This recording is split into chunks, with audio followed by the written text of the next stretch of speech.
It's top of the charts. In at number 10 this week is James Hargreaves with Spinning Jenny. Another spin down from 7 to 9 goes Richard Arkwright with his Water Frame.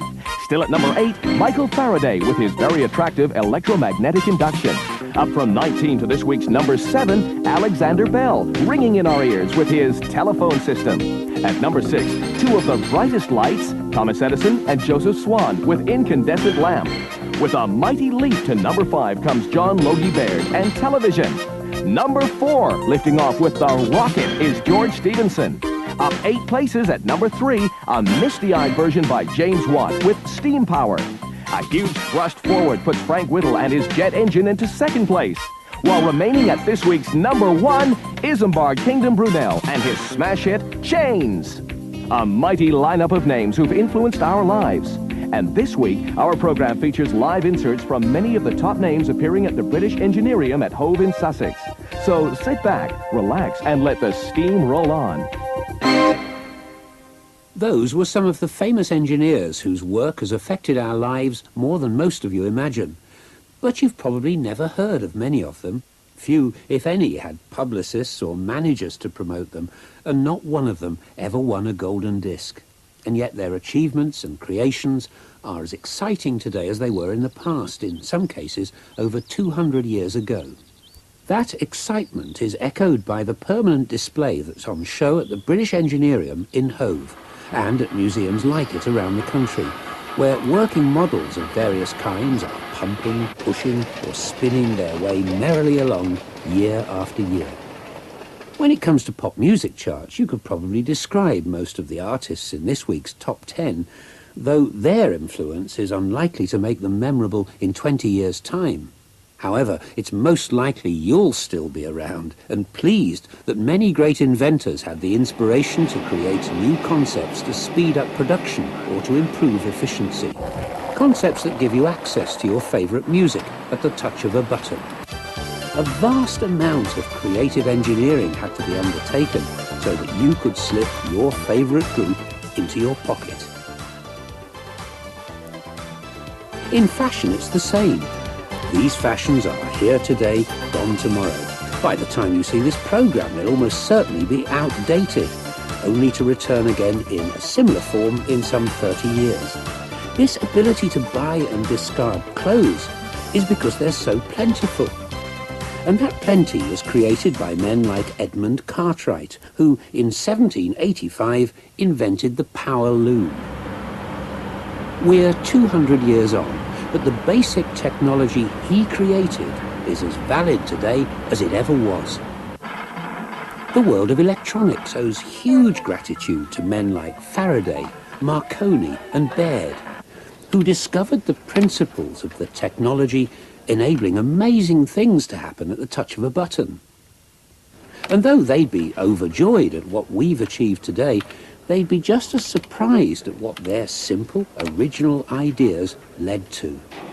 Today's engineering developments tend to be designed for function only. In the past, the design of a unit not only paid immense regard to the operational needs, but embellished the outward appearance by flourishes of style. A scabbard of 1908, a sword of 1832, and a musket of the same year.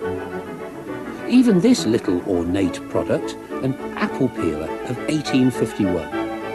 The decorative presentation didn't detract from the working qualities of design, but simply aided the acceptance of engineered metals to the untutored eye of the time. You may have noticed in our top 10 at the start of the programme the total lack of female names. The future will be different. More and more girls are choosing engineering as an A-level subject at school, and many are already making an enormous contribution to the commercial world of engineering. This may well mean a more feminine influence in the design of future objects, and though we wouldn't expect a return to Victorian embellishments, it's likely the overall shapes and style may well change while not losing sight of their prime function. So what has the British Engineerium got that the science museums in London and Glasgow haven't got? Well, nothing really, except perhaps that the staff of the Engineerium are being commissioned to oversee preservation and restoration work for other museums and exhibits all around the world. This results in a sense of enthusiasm for the subject, not found in the average museum personnel. The Engineerium staff glean just as much fun from ensuring that the working exhibit works, and from the looks of the faces of visitors who witness a thrill of accuracy and power, generated by a massive steam engine with a 23-ton flywheel operating with the precision of a quartz watch and still doing it 120 years after it was built in almost total silence. In a world of disposables, the British Engineerium is an emporium of endurance. You'll thrill to the sound of a spinning governor, wonder at the power of steam, be amazed by the accuracy of a small-scale model, and take a blast from the past on the steam whistle of a traction engine. A brief tour of the exhibits at the British Engineerium will portray the breadth of interest and the scope of instructive entertainment at the one location. The whole organisation was formed around the rescue of this Victorian pumping station from the demolition hammer back in 1974. So, naturally, pride of place goes to this beam pumping engine built by Eastons and Andersons of Erith in 1876 and working daily until 1952 and now restored in all its glory. A coal guzzler of enormous appetite, but a wondrous thing to behold as greased shaft and piston thrust 670 tons of water every hour from a well 150 feet below the ground. At the opposite end of the scale is this model of an oscillating cylinder engine by William Murdoch, the engineer famed for the very first use of domestic gas in the world. From the world of electricity, there are early motors and generators. Mobile mechanics are represented by the early model locomotives, steam-driven paddle boats, and this French invention of 1820, which precedes the moonwalkers by 160 years, but actually walks.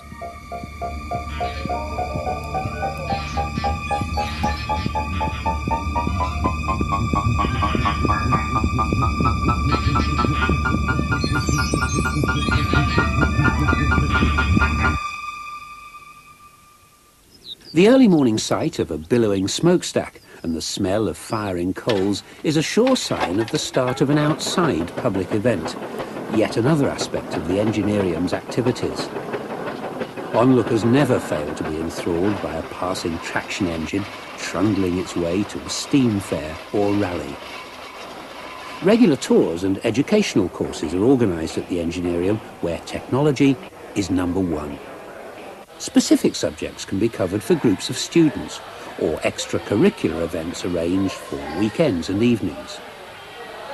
Or if you just amble, there's always something happening at the Engineerium, some large or small event to capture your imagination. And where does this place the engineers of the future?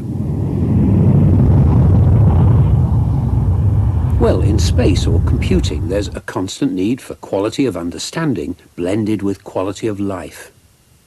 In music or television, someone has to design the tools that grab the pictures, that manipulate them, and that pump them out to the constant beat. In fashion, the machines which create the textiles we all take for granted have to be faster, cheaper, and more efficient than ever before. Engineering is no longer greasy hands and shoveling coal. It's clean, precision designs for machines to do today's dirty work. And someone has to design those machines. The evolution goes full circle, perfecting and improving. But you can only perfect and improve if you know what's gone before. Progress achieved through understanding. A thorough understanding of the basics of engineering technology is open to all at the British Engineerium. But even if you can't get to Hove, there are exciting exhibits at the National Museums of London, Birmingham, Manchester and Glasgow. where the young engineer can take the first steps towards a career which might let you put your individual stamp on a whole way of life, just as those men of the past have done. But don't be deterred if you feel you're not cut out to be #1 in the future top 10. These days, most engineering products are designed and perfected by teams of people, each one contributing a little, maybe on technical skill, design technology, marketing ability, or even colour coordination. If you're not into spanners in a big way, there is still a place for you in technology, and remember that technology offers an international passport to the world. A skill in engineering opens doors to any language, crossing barriers that make it possible to travel the world.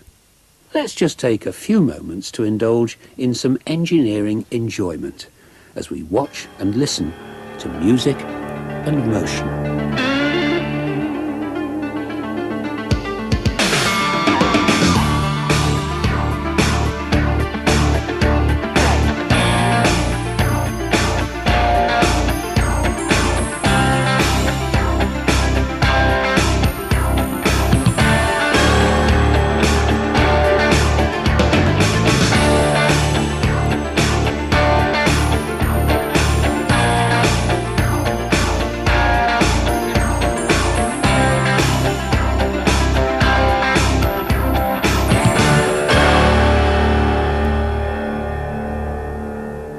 Engineering skills can open up enormous opportunities for a fruitful and exciting career.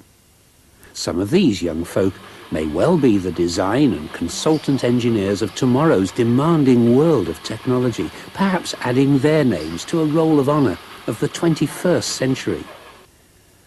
And if for a moment we imagine this screen to be a mirror, then you, looking at it, may see yourself as tomorrow's engineering graduate and reflect on where it all began. And there you have it, the inspiration for tomorrow's top 10, where the stars of engineering meet the engineering of the stars. The British Engineerium at Hove in Sussex. There's nowhere quite like it in Europe.